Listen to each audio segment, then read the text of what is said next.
Thank you everyone for joining today for the OTAC Clinical Case Webinar on harm reduction.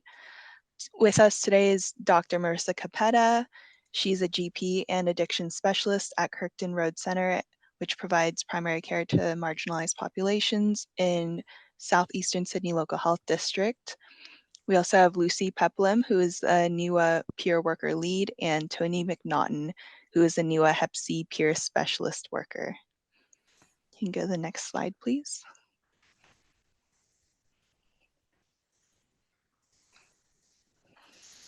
Before we begin, I'd like to acknowledge the traditional custodians of country on the lands on which we meet and recognize their continuing connection to land, waters, and culture. And we'd also like to pay our respects to elders past, present, and emerging. Next slide. Just to note, we do have OTAC scholarships, which are open to unaccredited general practitioners and nurse practitioners in regional and rural areas. Round 3 is open for application and will close on the 29th of May. And if you'd like to learn more, you can find more information under the scholarships tab on the OTAC website. So these are the registrations for tonight. We have a lot of people coming from the metropolitan areas, but also some regional and interstate representation. We have a lot of people from Southeastern Sydney Local Health District, which I know all of the facilitators here are from there, which is great. And the next slide has the roles and specialties. People from every specialty, which is great. A lot of pharmacists and general practitioners, followed by other nursing roles. But great to see a variety of registrants tonight. Great.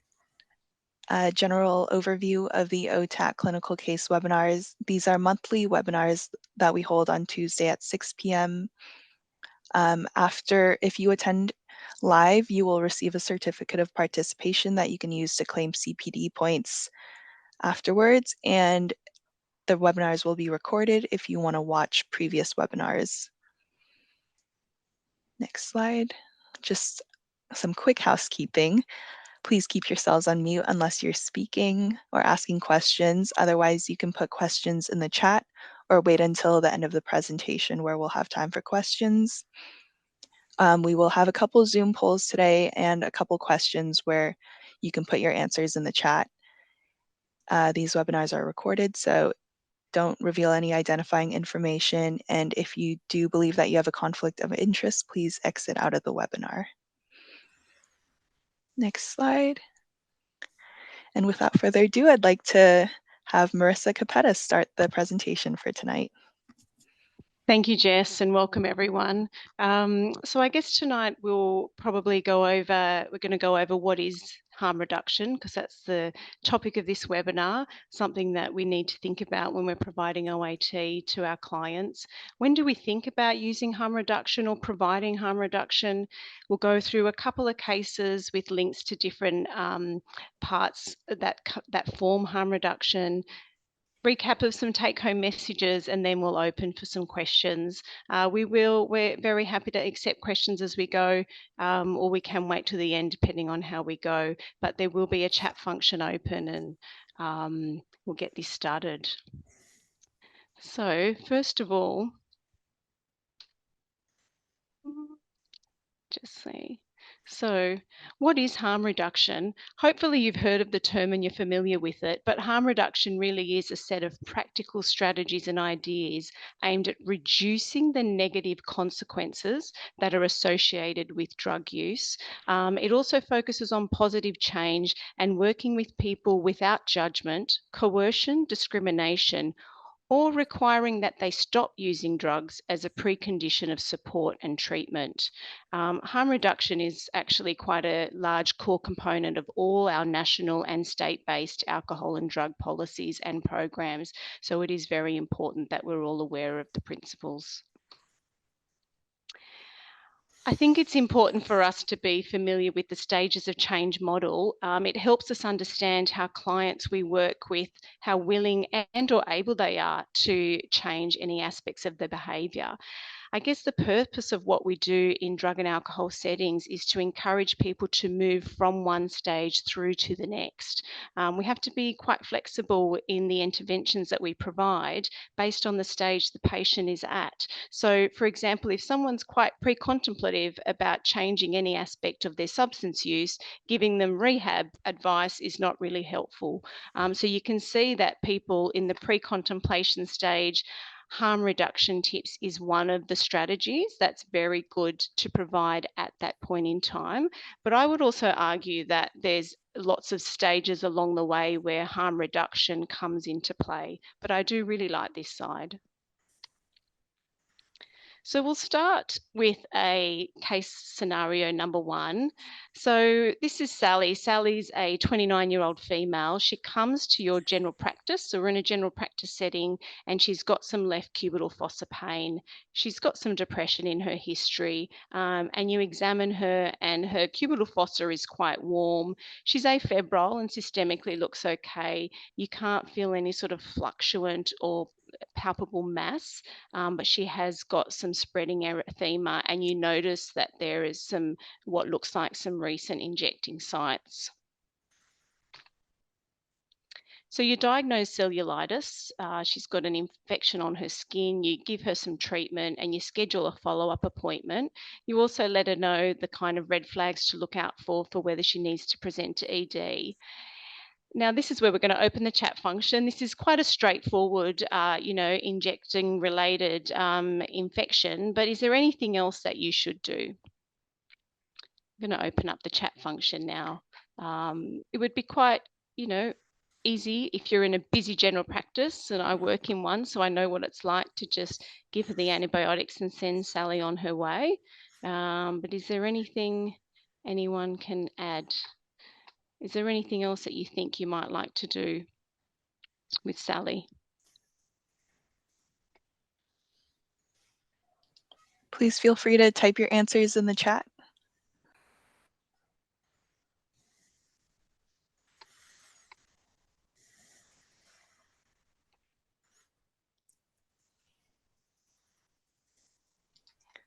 So Merissa, we have a couple things. Yep. Lee said discuss clean fits, discuss substance used, naltrexone advice, offer BBV screen. Yep.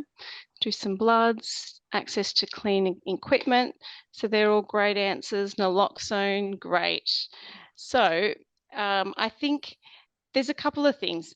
Understanding that sometimes we're busy, you need to determine what's the immediate risky things that you need to try and really are the most important things to discuss with her straight away versus things you might like to get her to come back to discuss further. Be mindful of the whole person. We're not sort of minimizing her issues. We don't want to reduce all of our questions to just about dependence, and we want to be inclusive and listen to what she has to say. I think it's really important to start by building a rapport. Make Sally feel that your room is a safe space. Listen, show some empathy. Always have that open door policy. Remember that Sally might not be ready now to do anything about her substance use, but you want her to know that she can come back to you if ever in the future she wants that help and support. Some people find it hard to bring up the history, and sometimes it helps to say general things like, we often see these kind of infections when people are injecting or using drugs, and you say it in a sort of very open and non-judgmental way, and that can sometimes invite further history. I would always be asking her permission to ask further questions. Can I ask you some more about that? You want to really know if she's at risk of overdose, how long has she been using, what's she using, is she using on her own, risks of infection. So just as people mentioned in the chat, is she using clean needles, is she sharing bloodborne virus and hep C testing?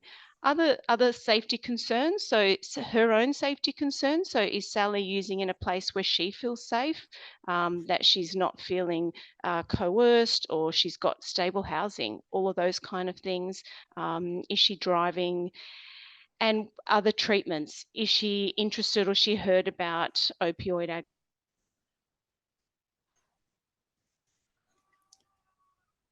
You've frozen, Merissa.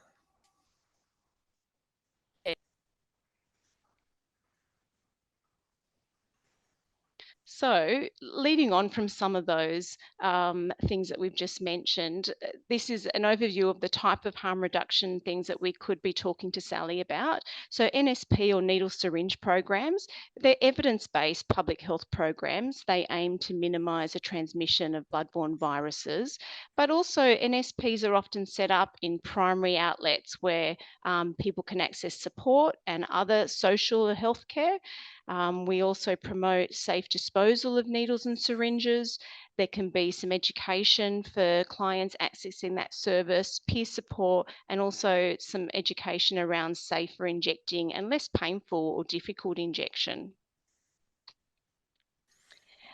If you are unsure where to access needle syringe programs close to you, there are these two different links, and you come up with a beautiful map. It tells you exactly when the needle syringe program is open, whether it's a 24/7 machine. We have staffed NSPs where you can access advice, information and referrals, as well as the automatic dispensing machines. Lucy and Tony here from NUAA. So NUAA does actually offer postal NSP, which stretches across the whole state. And you have standalone NSPs, but also pharmacy NSPs. Safer injecting facilities, just quickly, it's a harm reduction measure to advise that people maybe inject in a medically supervised injecting centre. Obviously, that's really only possible if you live, if you're injecting in King's Cross or Richmond in Victoria, unfortunately. But if clients have access to supervised injecting, it's definitely much safer. So the injecting centre down the road from me here has actually managed more than 11,000 overdoses, and they've not had any fatalities. So as far as a public health measure goes, it's a very effective service. And Jess, if we just want to open the poll, I just want to know if anyone, how many of us here have actually prescribed or given naloxone to one of their OAT clients before? Or any other client. You might be a GP who has clients on high doses of prescription opioids or other opioids.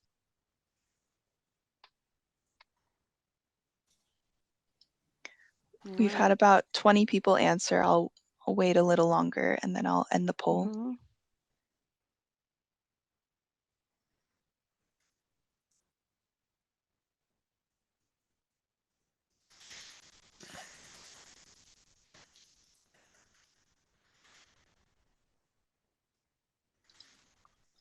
So about 68% said Fail. yes and 32% said no. Mm-hmm. Yep, great. Hmm. So briefly, Take Home Naloxone. The 2021 NDARC Drug and Alcohol Survey has shown that there was over 1,000 opioid-induced deaths in Australia in that year. Importantly, 76% of those were accidental. And then 76% of all drug-induced deaths occur at home, so away from places where, you know, injecting centres or in public spaces. So that's really important. We know that naloxone is a short-acting opioid antagonist. It reverses overdose. So if you are talking to someone about naloxone, it's really important to give them information about what the signs of an overdose might be. And remember, this might be for someone that could witness an overdose or have experienced one themselves. Also highlights the importance of using in company because someone needs to administer the naloxone. The inserts to the packages have got some little information there, but it's good to make sure that you talk to people about it. They need to know to call an ambulance and that they can repeat the dose after 2 to 3 minutes if the person has become drowsy and sedated again.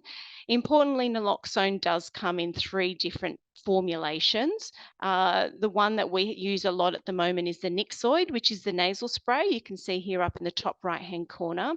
That's really important to let people know there's only one dose in that spray. So if you need to use it, you need to put it inside the nose before you spray. So, you know, don't do any sort of priming pumps or sprays into the air before you put it in, because it won't work. So it really is just one spray only. I think that's really important message for people to understand. Take Home Naloxone is a program which made naloxone free to people who may experience, and as I said before, importantly, witness an opioid overdose. Only some pharmacies participate in the free Take Home Naloxone program. You can find those on the link down the bottom. All NSP's needle syringe programs do provide Take Home Naloxone. They also provide Take Home Naloxone training, drug and alcohol services, and custodial release programs. As we know, people being released from custody who've had periods of abstinence are at much higher risk of overdose. So it's really important, particularly if you've also got a client that's just, for example, come out of rehab. They're really the high risk periods where naloxone should be offered.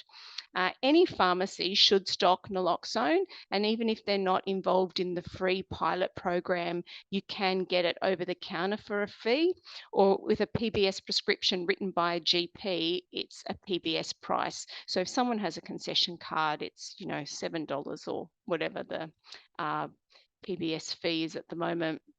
NUAA also provide a postal service which provides naloxone to rural and regional areas, and we will send out some resources in the end, and there's a great video created by NUAA which is used for Nixoid training. So when people are receiving naloxone in the post, they can actually watch a video on Nixoid and naloxone training. So that's a really great resource.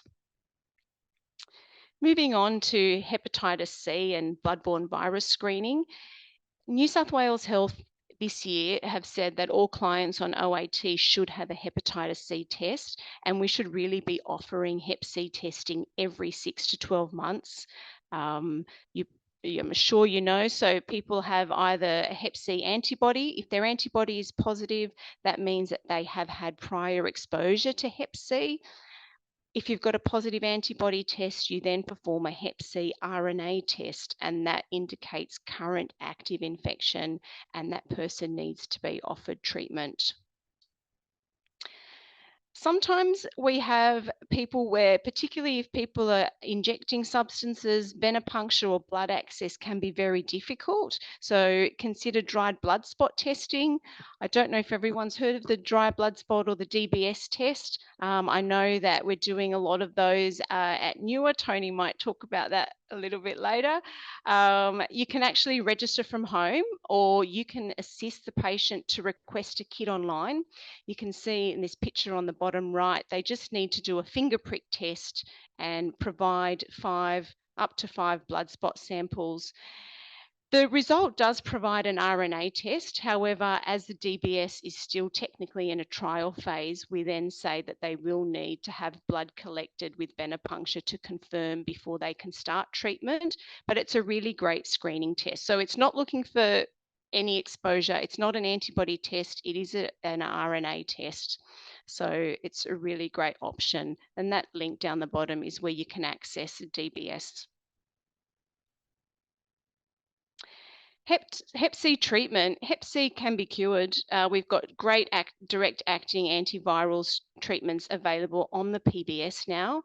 They can be prescribed by any doctor. You need to access specialist support if you've had previous treatment failure, or if there's a history of cirrhosis or co-infection with HIV or hepatitis B. But treatment will cure over 95% of hepatitis C with just a 6 to 12 week course of treatment. You need to provide holistic care when you're treating someone for hepatitis C. These two double-sided pages from ASHM have got some really great, easy to follow steps for GPs to be able to diagnose, screen, do testing and treat hep C. It tells you what monitoring is required afterwards and the follow-up. So it makes it very easy for all of us to be doing this. So that link is down there that you can access later.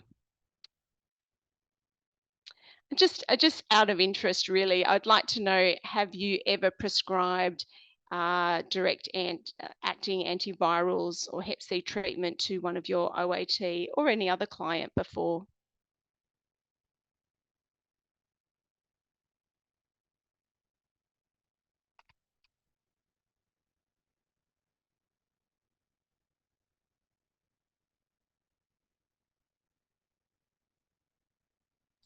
I'll give it another 10 seconds.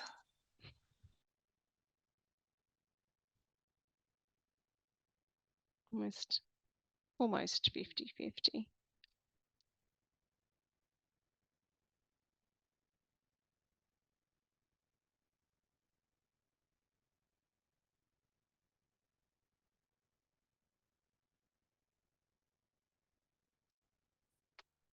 All right, so we've got about 50% of the group that have prescribed before, so that's great.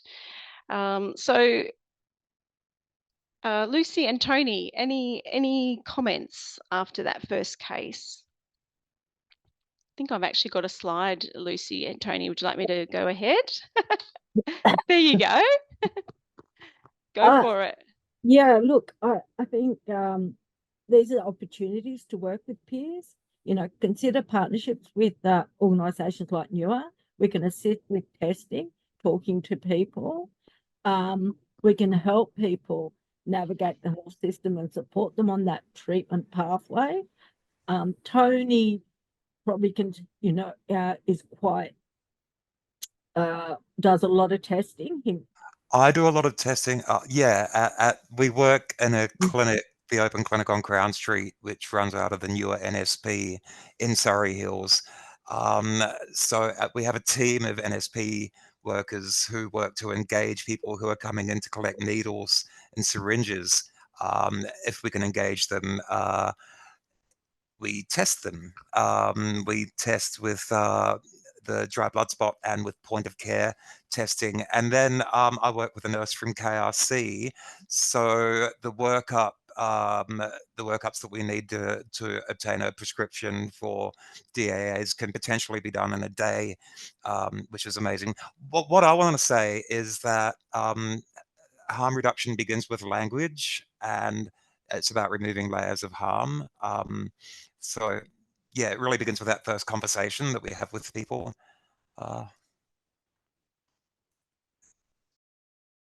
Yeah, I think that's really important. And I think also when we go back to that case study with Sally, I think if we just think of Maslow's sort of hierarchy of needs, where's Sally at the moment? So if we think of our patients on OAT, what are their priorities at the moment? How can we help them?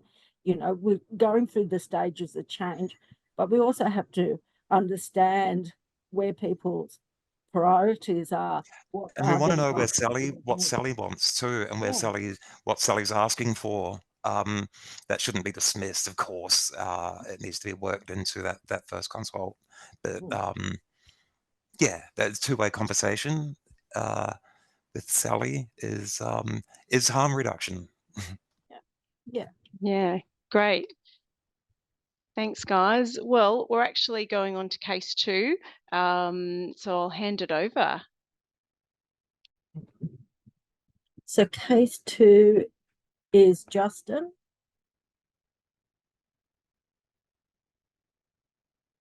So Justin is 37 years old.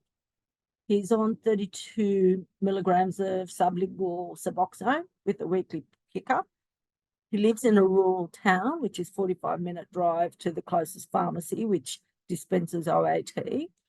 He asked about switching to the monthly injection. He's heard about this. Justin, but he does also mention that he does use heroin once every couple of months.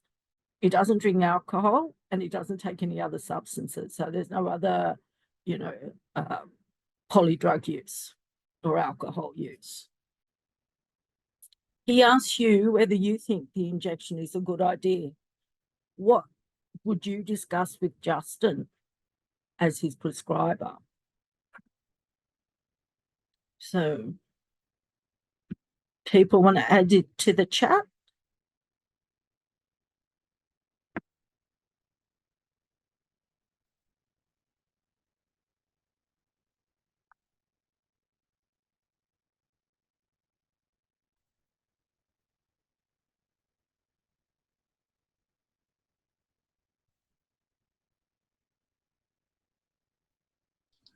If anyone has any answers on what you discussed with Justin in this case, please put it in the chat.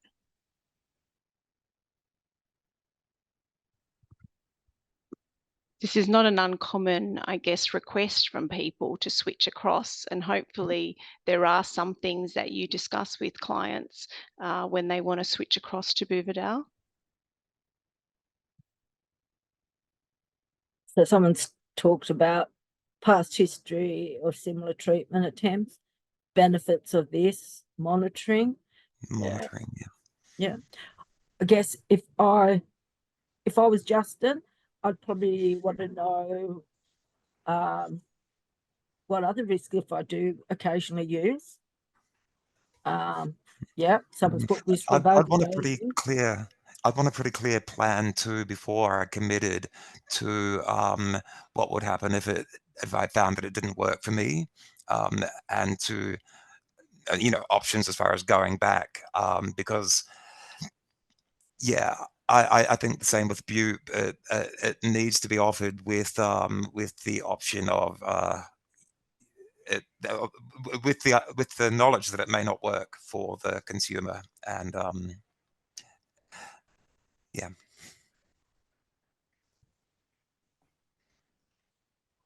So I don't mean to dispel. I mean, it can be a great thing for a lot of people. And a lot of people are saying that it is a great thing for them.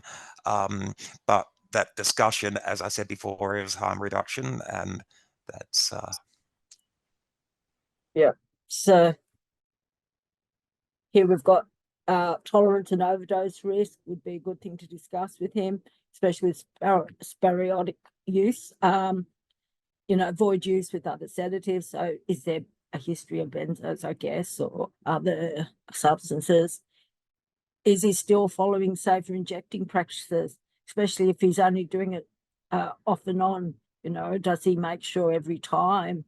Does he have access to clean injecting equipment, sterile injecting equipment?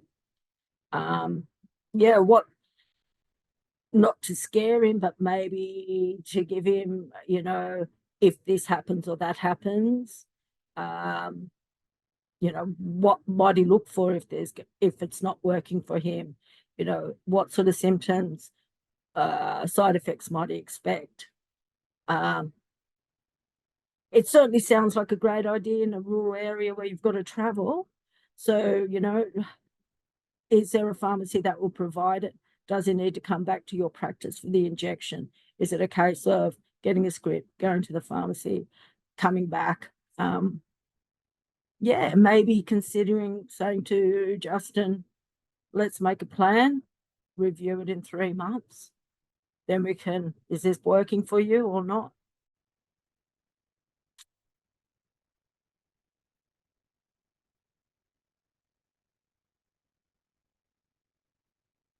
So, do you want to do this slide, Tony? So OAT as harm reduction, and the benefits to the patient would be infection localized, injection site, bloodborne viruses, HCV, HIV, ineffective endocarditis, septic emboli, spinal pulmonary abscesses. Yeah, that's a benefit, a huge benefit. Social finances, relationships, employment, incarceration, access to other supports, counseling, housing, HCV treatment, and clean needles can all come from this, from treating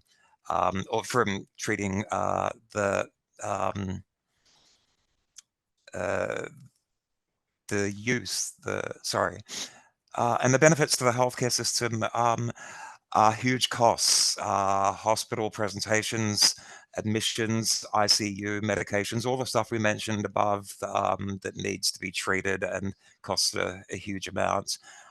Taxes, the justice system, healthcare system, safety, reduced crime, and infectious diseases.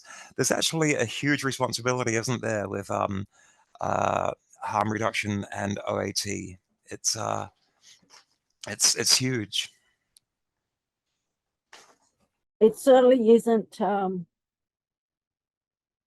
We don't praise it enough of the great things it actually achieves and the changes it makes in people's lives. And you are saving people's lives. prescribing OAT.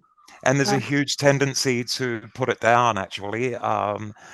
But like everything, options are fantastic and options are needed. So yeah, it's a great option. Merissa, anything else you want to add to that? Yeah, look, I just want to add to that. We know that there's so many benefits. OAT has been around for such a long time now. Even quite an old study showed that for every $1 we spend on methadone treatment, we can save about $7 for the healthcare system. And that's even old data and information. I guess I think it's really important to think about OAT as part of a framework of harm reduction. And we know that there are such significant benefits to anyone who gets onto OAT, even if it's just to reduce the amount that they're using, they get benefits. They don't necessarily need to be abstinent on treatment, but there's a multitude of benefits from someone who's, gone from needing to inject multiple times a day just to sort of avoid being in withdrawal to actually choosing when they want to use and how they want to use rather than it being a need for them. And you do get all of those extra benefits to the person on treatment as well as to the rest of the community. Just not to lose sight that OAT, which is what we're all here for, is actually harm reduction. It's one of the biggest forms. So I'll probably start, see how we're going for time. Oh, very good. Jess will be happy. So case number 3, I'm going to talk about a gentleman called Frank. Frank is a 32-year-old chap who's been stable on methadone. He's on 70 milligrams a day. He's been on that dose for the last 3 years, and he last used any sort of illicit or other opioids about 6 months ago. He attends your public sort of metropolitan clinic. He comes in still every day at the public clinic. When you review him today, he looks like he has lost a bit of weight, and he requests a medical certificate as he didn't turn up to work for the last couple of days. So that's how he comes in. You sort of noted that he looks like he's lost a bit of weight. And so you ask him a few more questions. You've got a rapport with Frank at this point. You've been looking after him for quite a while. So he discloses that he has started using some IV methamphetamine. It started out just on weekends as sort of a party thing, but slowly was increasing to becoming up to 3 to 4 times a week. He also tells you when you ask about other substances that he does occasionally use GHB on weekends. And he tells you that because he's been quite stressed, he's missing out on work, he's also been smoking like a chimney. So there's a few new things there with Frank. And I guess I'd like to, again, open it up to the chat. Is there anything that you would like to kind of talk to Frank about, thinking about the changes to his history?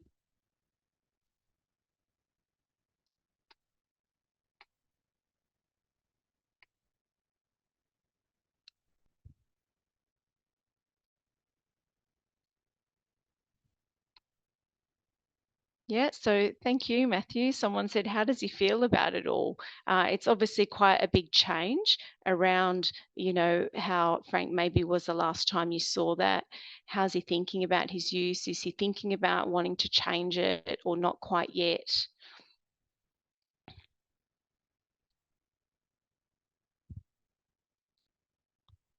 Hopefully we're still, thinking about making sure that he's using clean needles and syringes, things like that, accessing NSP. It's great, Leslie. So social and emotional, other issues that might be driving change, but also as a result. So sometimes things have happened to someone where they become triggers for this use sort of escalating. There might be other things, or that the amphetamine use is actually affecting his mental health. Exploring strengths and weaknesses. Yep, that's a good one.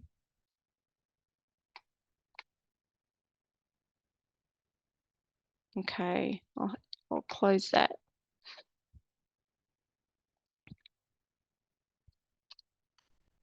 Let's try to move on. So you do explore with Frank how he's feeling about his current sort of methamphetamine use. He's actually quite pre-contemplative about it. So we spend a bit of time focusing on the things that we're going to talk about on the slide. I guess if he was contemplative, you know, you might think about using some motivational interviewing or really emphasize the need for counselling to move him through those stages. If he was ready to stop, then you'd be talking to him about accessing withdrawal services, and relapse prevention would be your goal. But Frank is kind of quite happy with his use at the moment. So we go revise with him again the principles of safe use, the NSP, not using alone, those kind of things. Talk to him about counselling and support, whether that's because he discloses that things have changed for him socially, looking at where he is at the moment. He's disclosed that it's affecting his work. There might be other things potentially you explore if he's had any sort of legal implications. A lot of the services offer things like WDOs, where people can access really good counselling support if they've got outstanding fines, and that can help them remove some of the financial stressors that they have. Mental health review, as I said, it could be that the amphetamine use is causing a deterioration in his mental health. We know that people who use amphetamines sometimes can get psychosis. It's often a matter of when that might happen for people. So exploring how much he knows about it, whether he's experiencing any sort of positive or other sort of paranoia type symptoms, or whether he's been concerned about his mental health. Thoughts of safety, thoughts of self-harm is really important. But also sexual health screen. Sometimes when you hear the sort of weekend use, particularly in combination with GHB, you might be thinking about other things that might be happening for Frank. And it's not uncommon that people engage in, you know, unsafe sex and other things when they're using substances if they haven't prepared for it. So being really on top of sexual health screening and considering the need for PrEP, which is pre-exposure prophylaxis for HIV. So we'll have a look at that in the next couple of slides. So just a little bit about GHB. So GHB is a central nervous system depressant, but it does in smaller doses cause a euphoria. It can cause increased libido and make you a little bit disinhibited. Because of that, it is often used as part of sort of chemsex or in sort of sexual play associated with drug use. It's a clear odorless liquid. It tastes a little bit bitter or salty. These little sort of soy fish containers contain about 3 mils volume. A usual dose of GHB is anywhere from sort of 0.5 to 1.5 mils. The problem, I guess, with GHB is that there's very poor or limited quality control. It's not regulated. We don't know how strong each sort of amount of GHB is, and it's got what we would call a very steep dose response curve. So you only need very small amounts for all of a sudden it to be too much. And that's why GHB is actually involved in quite significant overdose risk. And with a lot of overdose presentations, particularly at my local St. Vincent's Hospital down the road. When someone uses GHB, the onset of effect comes on within sort of 5 to 15 minutes, really peaking at about an hour, and it lasts about 2 to 4 hours. So we know that people who have a GHB use disorder do actually need to use GHB every sort of 2 to 3 hours just to maintain sort of their feeling of normality. So if someone reports to you that they are using GHB every couple of hours, people wake through the night because they need to use GHB, that would indicate that they've got a GHB dependence or use disorder. The tricky thing about GHB is that at lower doses, it does feel almost like a stimulant. It gives that kind of euphoric effect, but with very small doses increases, you get quite significant sedative effects, and that's why it's so tricky in overdose. I've got just some safe drug use principles. some of them relate specifically to GHB, but a lot of these can be applied to other substances. We talk to people a lot about never using on your own, using small amounts. So start low, go slow, particularly if it's a supplier or something that you're not quite used to, or a substance that you haven't tried before. Sometimes you actually need to just measure the dose. The thing with GHB is it's this colorless liquid. Sometimes it can be taken in drink bottles. We talk to people about actually sort of using a small pipette and actually measuring the dose that they're using. I mentioned about poor quality control, so that's a problem with a lot of the substances, unfortunately. We haven't discussed pill testing in this talk, but that's something else. Waiting a couple of hours before you take the second dose, so giving it a bit of time to work before you think you need more, getting impatient, it's not working, and taking more before you've given it enough time. And even to the point of setting an alarm or a timer to sort of remind you when you've taken the previous dose. We do know that GHB has got a bit of a stacking effect, which means that, you know, the same volume for the second or third dose will have a much stronger effect. So maybe start, you know, reducing the dose as you're adding more and more on top. There's a great link that we've added to the bottom here, which is a newer resource on GHB. We also suggest avoiding use with other depressants, those things like benzodiazepines, alcohol, opioids, heroin, other things like ketamine. Store it in a non-drinking container. So it is important to try not to store it in a water bottle or something where someone else might inadvertently take it or use it. It seems kind of straightforward, but you have to plan these things often, and being told that information is really helpful. As with all substances, polysubstance use is part of often the trigger for when people are overdosing. It's usually because there's multiple substances taken at once. Record who, how much, when, how you've taken it, particularly if it's in a group setting. Don't forget about consent, you know, peer pressure, that kind of thing. We need to make sure that if you're using with other people, that you talk to them about what you're providing or what they're getting, and making sure that people feel that they're in a place where they're comfortable and they feel safe. Sexual health checks, and of course contraception. So for women of childbearing age, thinking about contraception is also just part of harm reduction. It's a really basic principle and something that we do. We obviously do a lot of that at Kirketon Road where I work. We're actually a sexual health service as well as a providing OAT. You know, you may not be working in a sexual health service. You might be a GP thinking about sexual health screens. We do know that people who use drugs do report higher rates of condomless sex. In particular, use of methamphetamines and GHB have been shown to confer a higher risk of sexually transmitted infections. So people who report use of those substances really should be having regular sexual health screens. This is the Australian STI Management Guidelines. We can provide a link to this in the resources at the end, but you can see even down in the bottom right-hand corner, it talks about people who use substances and what kind of tests you might need to order. So this is a really great website. It's actually the Australian Guidelines, as I mentioned. It tells you what tests you need to order for someone who's asymptomatic. It tells you what tests you need to order if someone presents with particular symptoms, and then particular populations. And then it also gives you treatment. So it goes through everything that you need to know from start to finish.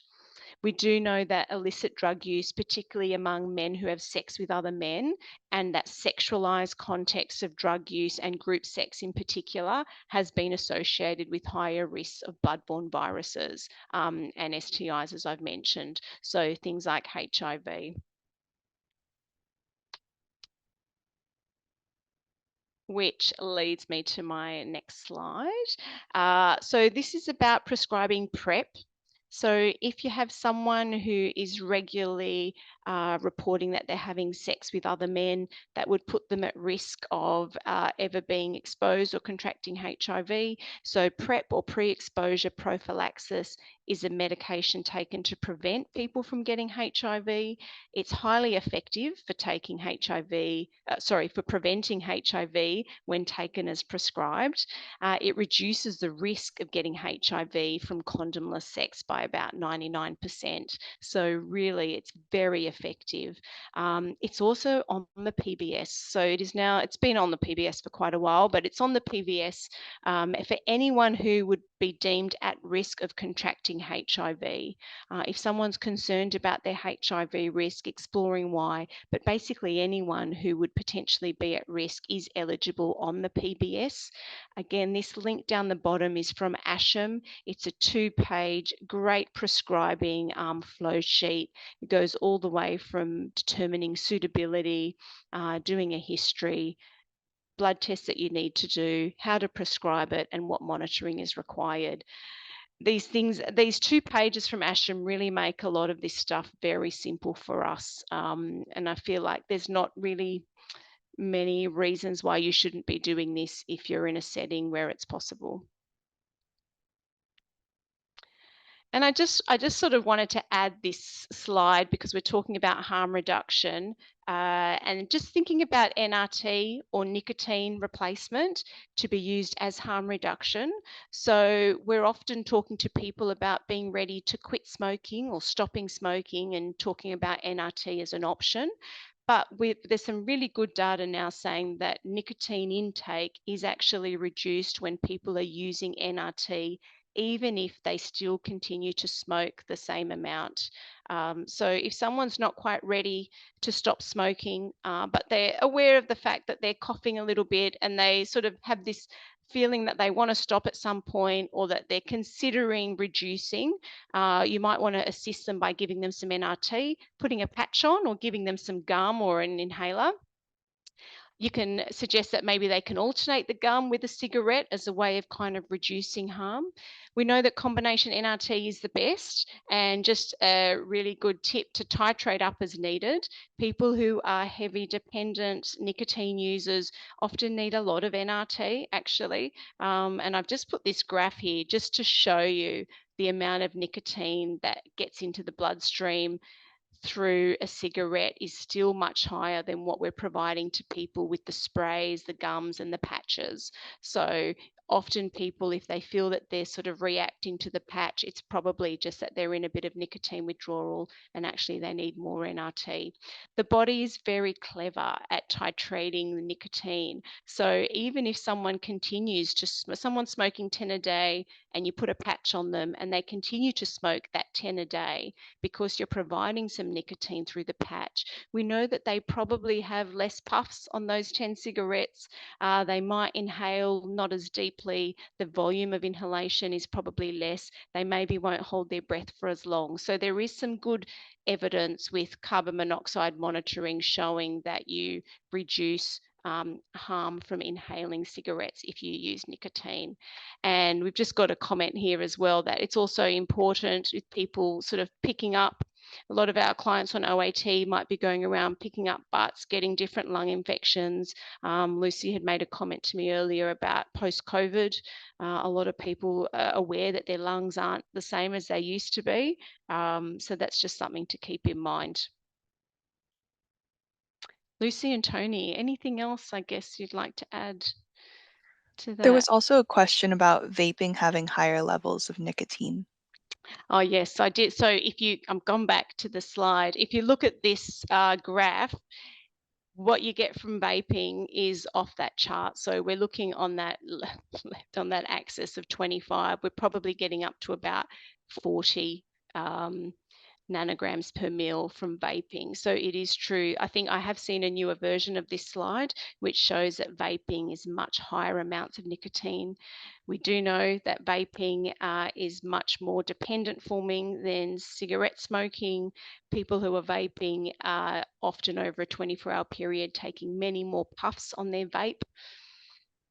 Vapes aren't regulated in Australia in terms of the doses and things like they are over in the UK. So that's, yeah, big area of conversation.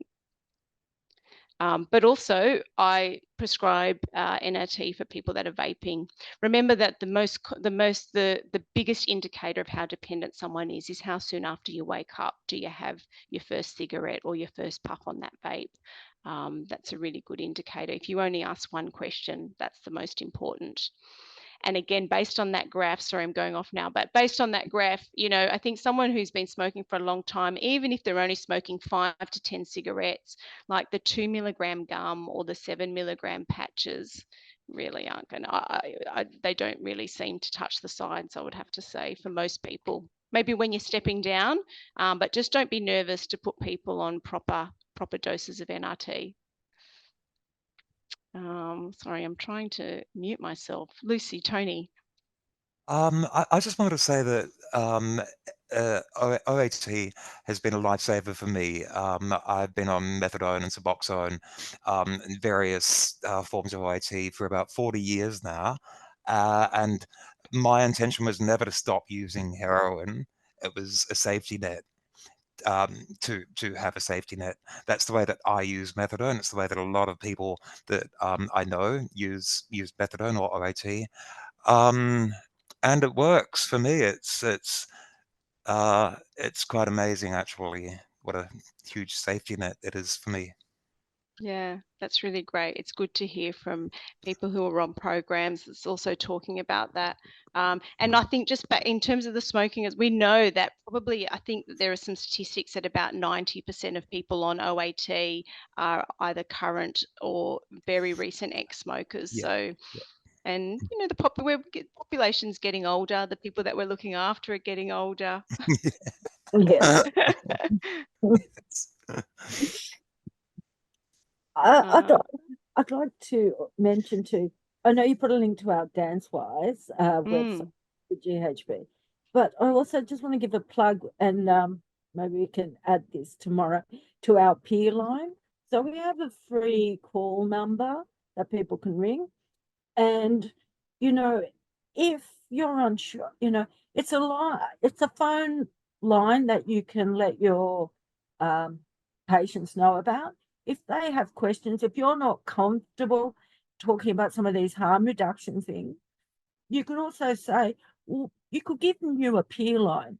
So if someone is using a bit of GHB and you've given them some information, you could also say, well, NUAA has this peer line where you can talk to someone who has experience of using GHB. They can give you some, you know, some education around that and share some knowledge with you.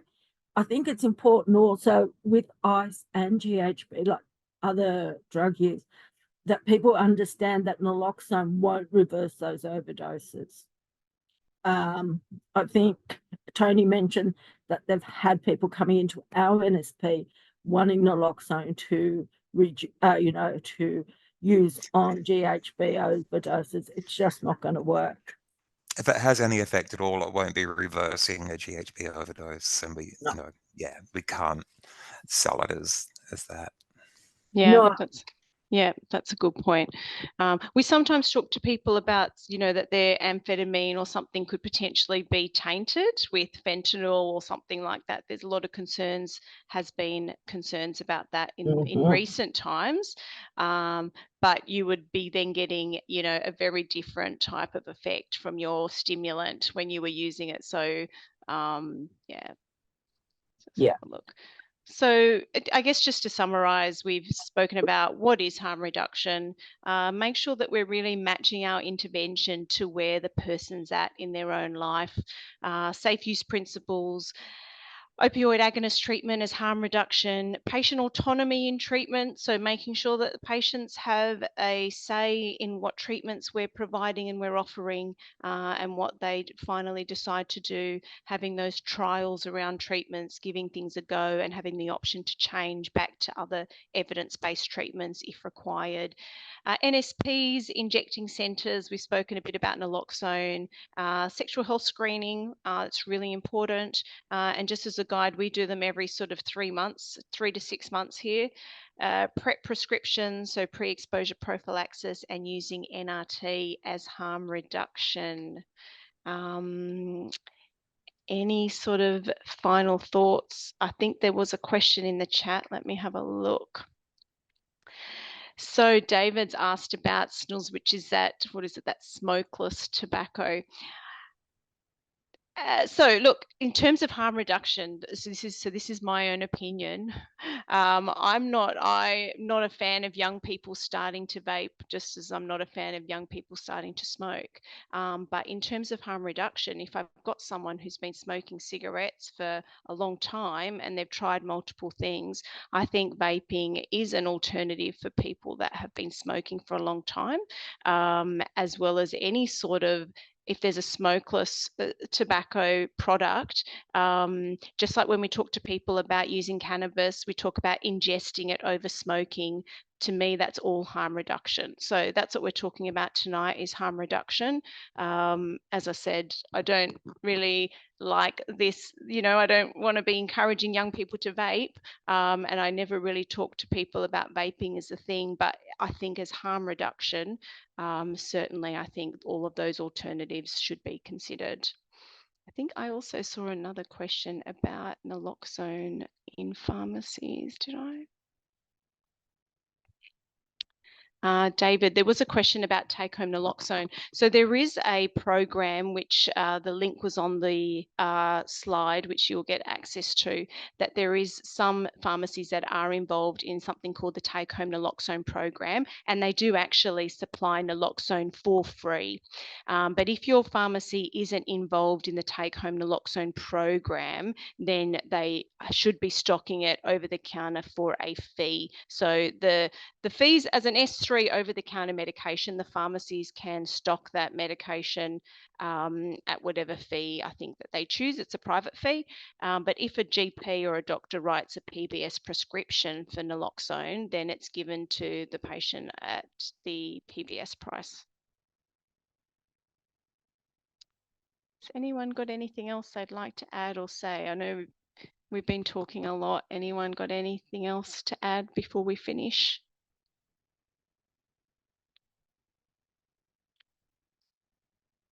No. Okay. Oh, so Go, Jess. the opioid treatment guidelines are just a good resource to have. On the next slide, we also have some resources about supports and other services, such as SafeScript, local AOD services, and the Drug and Alcohol Special Advisory Service. I will also add the links to other resources on the website once I upload the webinar recording, and the slides will also be available, so all the links that are on the presentation will be available there. And finally, I'd like to thank Dr. Merissa Cappetta, Lucy Pepolim, and Tony McNaughton for this presentation. We also have an upcoming webinar on the 14th of May about cannabis and OAT, and the recording will be on the website. So thanks again to all of the facilitators today. Thank you.